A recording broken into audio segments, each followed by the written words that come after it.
Estamos a punto de vivir lo que pudiera ser una elección histórica entre dos mujeres. Después de meses de eventos tan polémicos en la agenda de México, por fin vamos a conocer los nombres que van a protagonizar la boleta electoral del próximo 2 de junio. ¿Qué tiene que pasar en este país para que realmente nos interesemos en la política? Tú eres de los que no se mete en la política, porque déjame decirte que la política se mete contigo. Cambiando la narrativa nace con la intención de acortar la brecha que naturalmente existe entre tú, ciudadano, y las decisiones de tu país. Aquí no te vamos a estresar ni frustrar. Aquí te vamos a invitar que a través de la información pasemos de la indiferencia a la acción. Cambiando la narrativa, con Valeria Guerra y Marisa López Collado.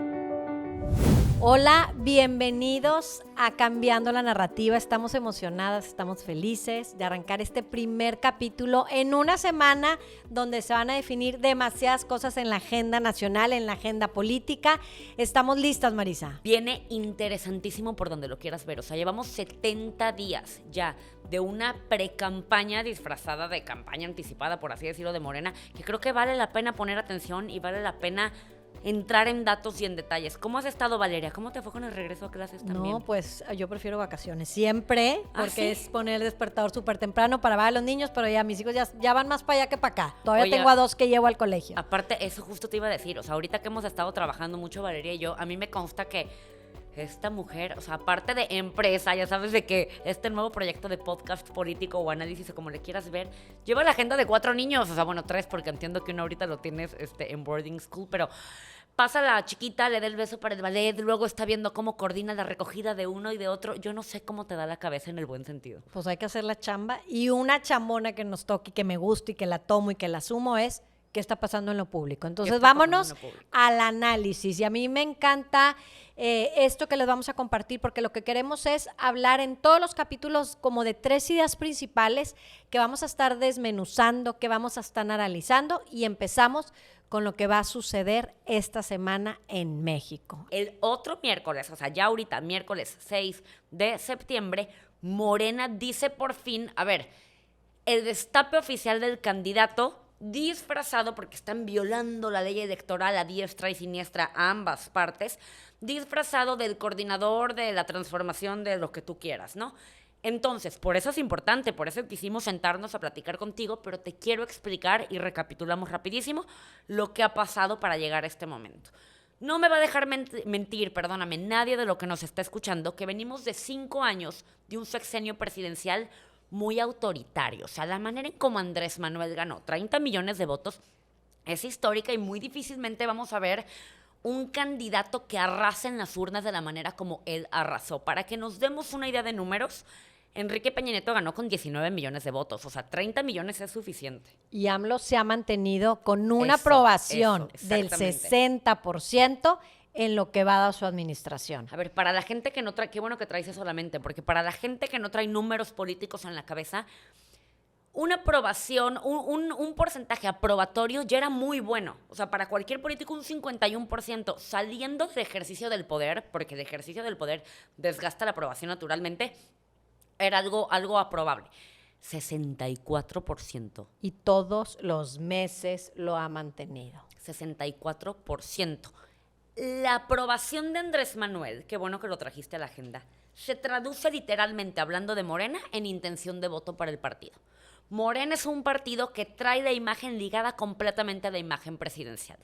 Si a esto le sumamos que es un presidente con mucho poder, que ha sabido concentrar el poder y que empezó a perfilar a su sucesor desde hace 2 años. Desde hace 2 años, septiembre del 2021 fue la primera vez que le levantó la mano a Claudia Sheinbaum. Entonces, a partir de ahí, digamos, yo lo visualizo así, como si ubiquen la pista en donde los corredores se avientan 400 metros planos, arrancó la carrera presidencial que favoreció muchísimo al partido en el poder por varias razones.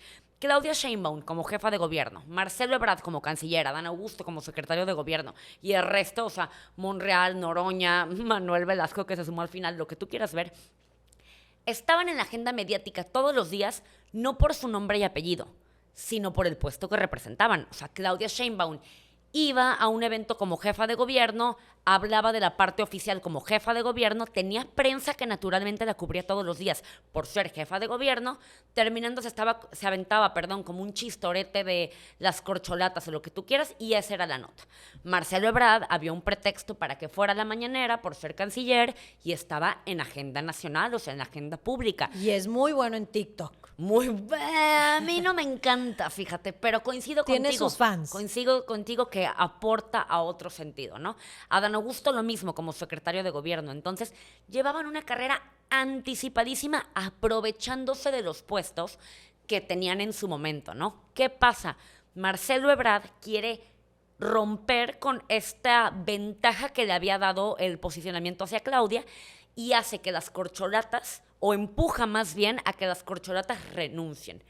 Este fue un punto de inflexión clarísimo en la carrera de las corcholatas para la sucesión presidencial, porque una vez que dejan el puesto, se vuelven 4 personitas o 6 personitas que están en la calle intentando ser nota. Ya no tienen medios de comunicación, ya en vez de que los medios lo fueran a buscar a ellos tenían que buscar ser la noticia y entrar en la agenda nacional.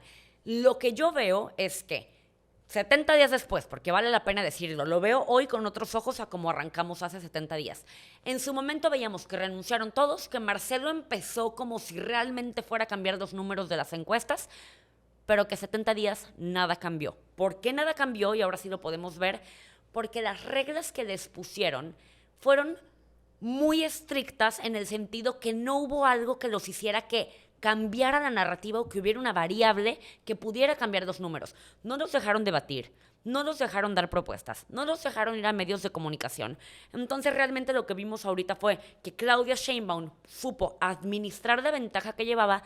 Marcelo le echó muchas ganas por muchas razones, en muchos sentidos, de intentar cambiar estos números y posicionarse como puntero, pero realmente los números a los que llegamos después de 70 días son casi los mismos con los que arrancamos. ¿Y qué pasa con la oposición? Pues definitivamente esta carrera anticipada que ya está por terminar de 70 días, que en estos días terminó más bien, pues hizo que renaciera la oposición. Esa oposición que estaba como muerta, que no había. No, y que hace unos meses decíamos, ¿quién será? Y entonces estamos viviendo algo otra vez también histórico, que independientemente que estoy segura que van a ser, si todo, ahorita vamos a eso, si todo sale como esperábamos a tener a 2 mujeres, vamos a tener también una elección histórica de alianzas. Yo crecí con este antagonismo entre el PRI y el PAN. Eso está tremendo. Y hoy, que ya pasaron elecciones estatales, van de la mano. Entonces, sí son, por varias razones, va a ser una elección histórica en cuanto a mujeres. Ese tema, claro. En la boleta, una elección de alianzas y también una elección ciudadana. Los partidos buscaron a quien pareciera menos político y más ciudadano. Y por eso el efecto Xóchitl. El efecto Xóchitl, que la ves como si fuera tu amiga, tu vecina, tu comadre, que en la tarde y en la noche en sus redes está tomando una cerveza, que se sube en bici. Entonces, sí. Que es la menos política de los políticos en ese sentido, ¿no? Así es. Entonces, eso es lo que ha pasado con la oposición, que ya por fin vamos a saber también este domingo quién va a ser. Y ahí también está pasando algo bien interesante. Vimos que Santiago Krill declinó a favor de Xóchitl. Claro que pues esto habla de un PAN unido, que también es algo nuevo que estamos volviendo a ver. Para mí me está llamando la atención de manera grata, vamos a verlo de manera positiva, que tengan estos debates, bueno, que le llaman foros, que se levante la mano una a otra. Ay, esto no era muy común, porque generalmente para mí vengo como de esta escuela de que las elecciones eran ataque. Entonces hoy ves a una alianza al parecer coordinada. Eso para mí me ha llamado la atención, me ha sorprendido el trabajo que está haciendo la oposición. ¿Qué ves tú de resultado? ¿A quiénes vas a ver? Yo creo que en el tema de la oposición a mí me llamó muchísimo la atención cómo ellos inventaron un método que en su momento fue controversial, fue criticado, que si la página no funcionaba, que si se cayó, que si nada tiene que ver el PAN, el PRI y el PRD juntos, porque yo me acuerdo que tú me platicaste que a ti te tocó la elección en donde Fox sacó al PRI, o sea, el PAN antagónico del PRI. A mí me tocó vivir en Veracruz cuando el PAN sacó al priismo de Javier Duarte aparte, o sea, era como por fin alguien como que rompió con este priato y de repente 2 partidos que naturalmente eran opuestos, juntos, con el único sentido de querer de hacer competencia a la fuerza que sacó Morena con estos 30 millones de votos que platicamos, pero que cargan naturalmente el peso negativo de las siglas partidistas. O sea, hoy en día, si tú ves un logotipo de un partido político, no te da ganas de ir a votar, no te da ganas de involucrarte en el tema. Por eso los partidos están ocupando la figura de alguien, como tú decías, como Xóchitl, que es como medio dicharachera, lo que tú quieras, pero que a fin de cuentas, por sí sola, te da una imagen diferente a lo que el cartón de las siglas partidistas te traen. ¿Qué vi yo con la oposición? El método que ellos emplearon, criticado o no, lo único que hizo fue regresarlos a la agenda nacional. Nadie hablaba de la oposición hasta antes de que presentaran este frente amplio opositor, por un lado.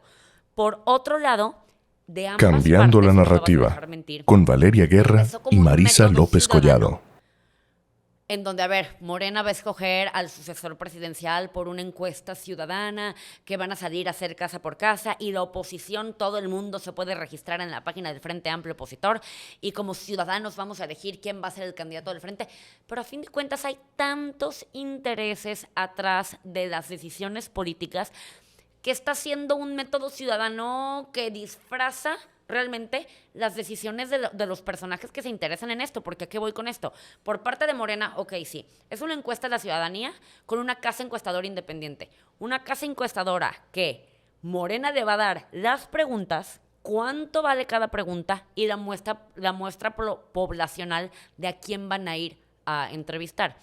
A ver, señores, estamos hablando de un dedazo disfrazado de encuesta. ¿Y quién paga la encuesta? Y quién paga la encuesta, que es un factor clave para la definición de eso, ¿no?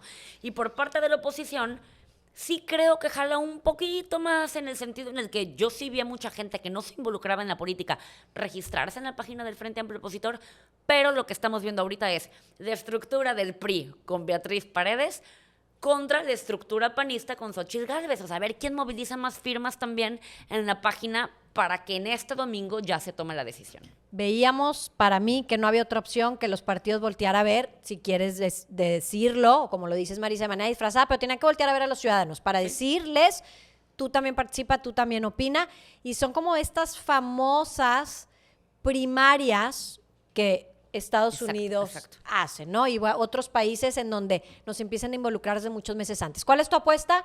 Porque quiero hablar de 2 mujeres en la boleta, si esa es tu apuesta. Antes de irnos a la parte de la apuesta, yo quiero dejar un dato que escuché hoy en la mañana y que nos va a dar luz un poco de por qué durante todo este proceso ambos actores, tanto la oposición como el oficialismo, se pasaron las leyes electorales por el arco del triunfo. Si nos vamos al deber ser, Valeria, de otros sexenios, hasta noviembre de este año empezaríamos a escuchar de los nombres que suenan para presidentes. Llevamos cuánto tiempo con una Claudia recorriendo el país, con un Marcelo también posicionándose en la agenda presidencial y con una oposición que dijo, a ver, si tú estás violando la ley, yo porque la voy a respetar, vámonos también. ¿Qué? No podemos dejar de mencionar que como ciudadanos estamos perdiendo en el sentido en donde la democracia se está empezando a pulverizar, o la democracia tan perfectible que lo podíamos hacer mejor, pero íbamos avanzando en ello, estamos teniendo una especie de retroceso. Pero en lo que sí estamos avanzando, y lo dices muy bien, es en el tema de paridad de género, porque aparentemente sí se va a definir entre o todo se perfila para que sean mujeres. Sabemos que en política todo sucede y puede suceder, como yo le digo, cuarto a las 12. Cuarto a las 12, de repente, cambia todo. Quien pensamos que iba a ser, no es, pero tu apuesta es que sí van a terminar 2 mujeres en la boleta. Si nos vamos a lo que va a pasar el domingo, lo que yo creo que puede ocurrir, si nos vamos a la lógica simple, tendría que ser Xóchitl, sinceramente. Beatriz, ¿qué está consiguiendo llegando hasta el final de la recta final? A ver, ¿quién pensó que el PRI iba a revivir en una elección federal?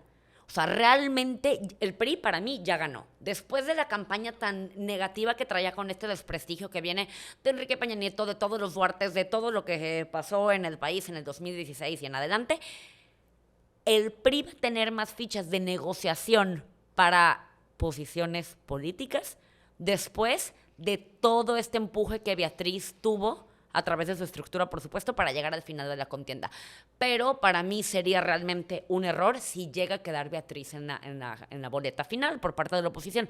No porque no sea una mujer preparada, no porque sea una mujer apta, sino porque no es lo que la ciudadanía exige para la coyuntura de este momento. Entonces, de la oposición yo apuesto que va Xóchitl y que Beatriz se queda como segunda, obviamente con un poder mucho mayor al que tuvieron al principio. Bueno, y definitivamente creo que el miércoles se define que es Claudia. Eso es lo más controversial. Entonces, tendríamos a 2 mujeres. Y yo quiero hacer aquí esta reflexión.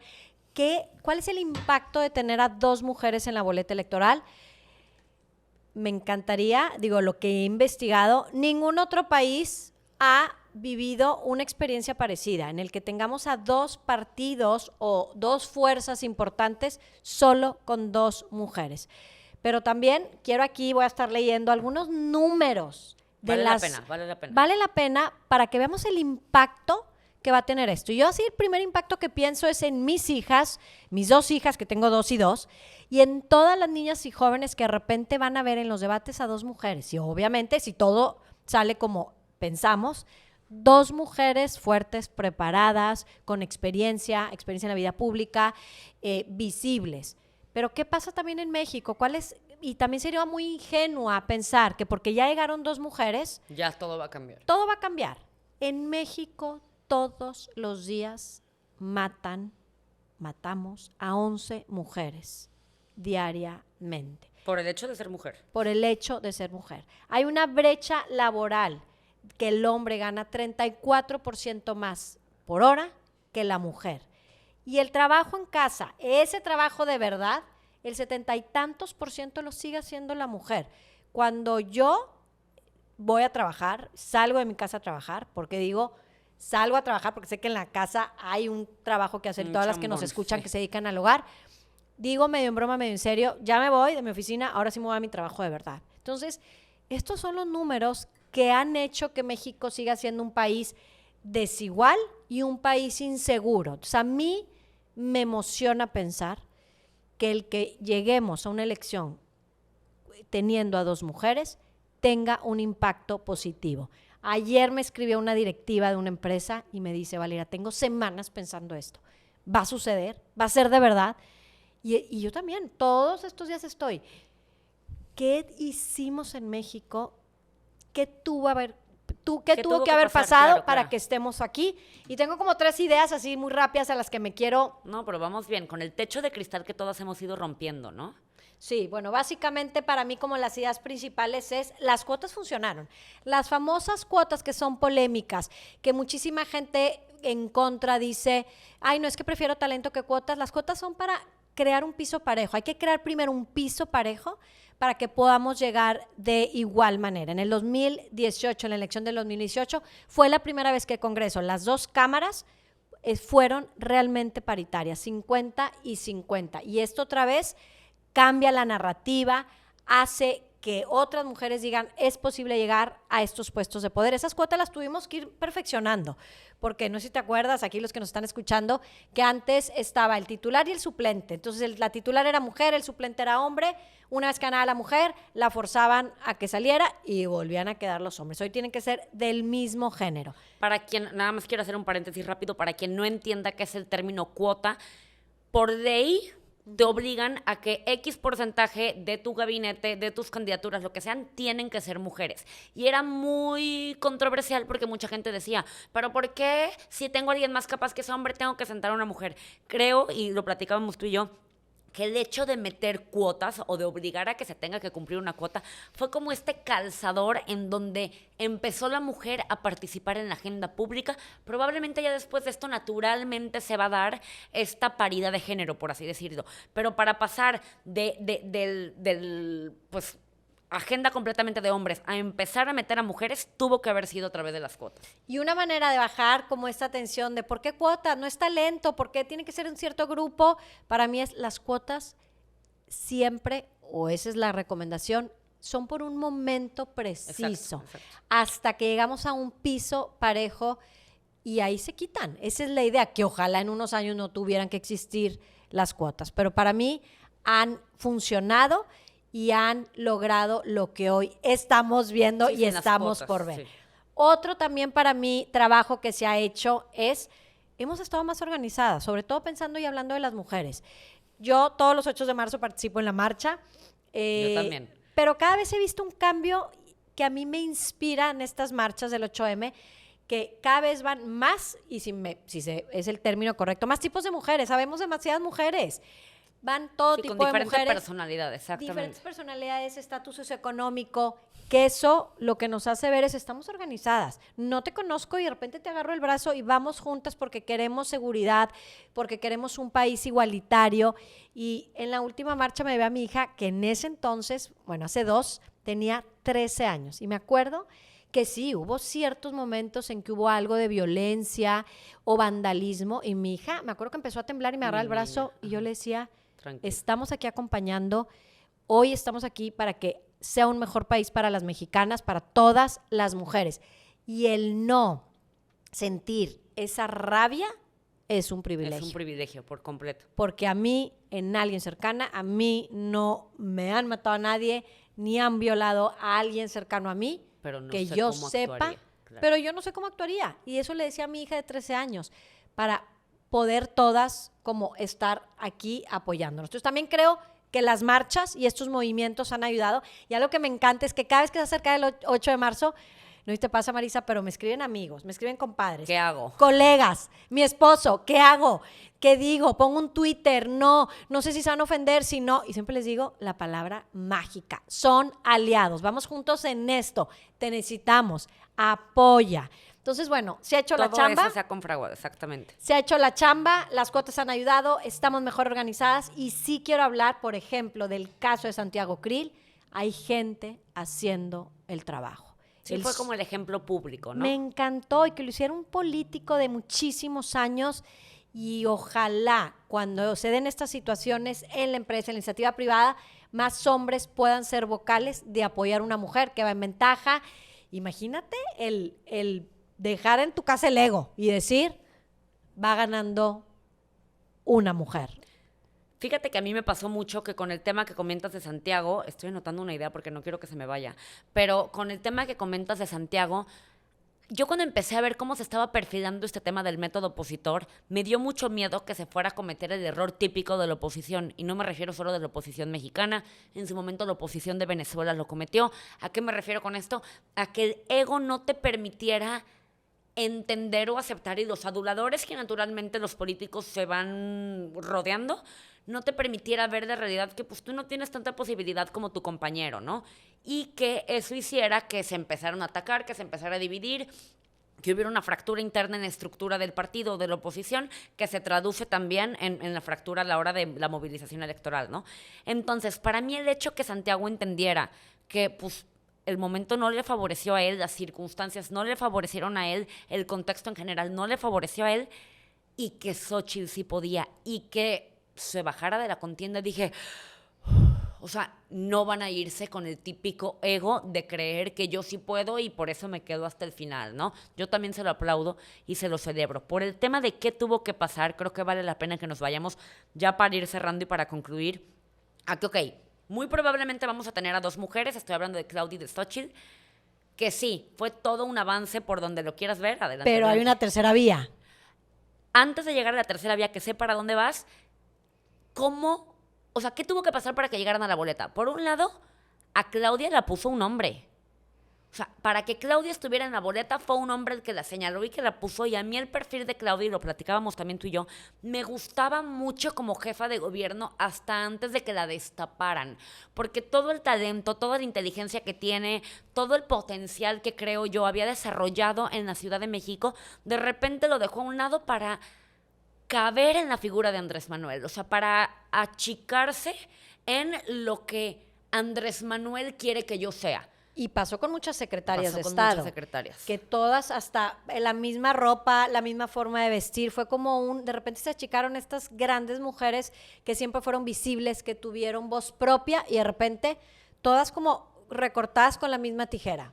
Y ahí sí, vaya, creo que dentro de todo el feminismo que a mí me encanta que va a ocasionar el hecho que 2 nombres femeninos están en la boleta, tenemos también que hacer una crítica que fue un hombre que la puso en la boleta, por un lado, y por el lado de Xóchitl, que también coincido con que es un perfil admirable en el sentido que no sé a dónde va a llegar su candidatura, o sea, no sé si va a lograr ser o no la presidenta del país, pero sí creo que es una historia de superación admirable, sí creo que por naturaleza propia la historia ya hoy en sí es digna de contar, pero que Xóchitl llegó a la boleta, ¿por qué? Pues porque es lo que le convenía al PAN, porque sin Xóchitl el PAN no hubiera figurado. Enrique de la Madrid es muy capaz, Santiago Krill es muy capaz, pero encajaban en este perfil del político que ya no le gusta al mexicano. Entonces, como Xóchitl anda en bicicleta y naturalmente es diferente a todo eso, esa mujer me conviene, pásamela para acá y yo la uso como vía para llegar al poder, ¿no? Entonces, no quiero ser pesimista, pero sí creo que vale la pena ir poniendo el panorama de cómo esas mujeres llegaron a donde están, que las dos son talentosísimas, ¿eh? No las quiero menospreciar en ningún sentido. Bueno, pues aquí traemos esta información para que cada uno de nosotros vayamos haciendo como este análisis propio. Y nada más quiero cerrar con otra idea antes de irnos, que es la tercera vía. Ahí hay un tema que ha estado en estas últimas semanas en la agenda. Sí está Morena, sí está el PRIAN. ¿Y qué pasa con MC? Un partido que en números no es tan grande, en representantes, en diputados, en senadores, no es tan grande como los otros dos, como fuerza política, pero sus números pueden ayudar a hacer la diferencia en quién gana o quién pierda. A ver, ¿por qué entra Movimiento Ciudadano a la ecuación? Ya les dijimos y ya hablamos mucho que este domingo la oposición define, el próximo miércoles define Morena. Y aquí hay un tema que puede cambiar por completo la narrativa o las estadísticas o los números de la elección del 24. ¿Por qué? Todo se perfila que va a ser entre Claudia y Marcelo la decisión final, ¿no?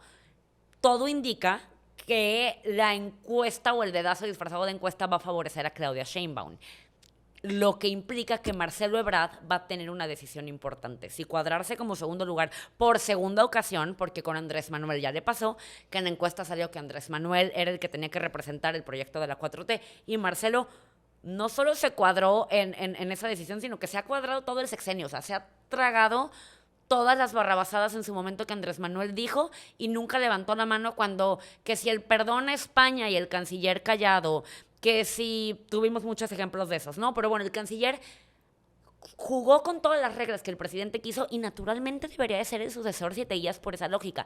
Si se inclina a que la encuesta va a favorecer a Claudia, ¿qué va a pasar con Marcelo? Y ahí está Movimiento Ciudadano, que es en donde entra la ecuación, con la puerta completamente abierta y con la mesa puesta, creo yo, para decir, Marcelo, vente para acá. ¿Por qué? Porque si nos vamos a los números, chequé esta estadística y tiene un mes, entonces yo creo que no ha variado mucho, dependiendo si le pones nombre o no, pero si no le pones nombre, me refiero a un candidato o a un perfil, y solo la marca del partido Movimiento Ciudadano vale 7 puntos porcentuales en una elección federal, que son muchos, que es suficiente para inclinar la balanza hacia cualquiera de los dos lados, pero que no deja de ser un partido pequeño.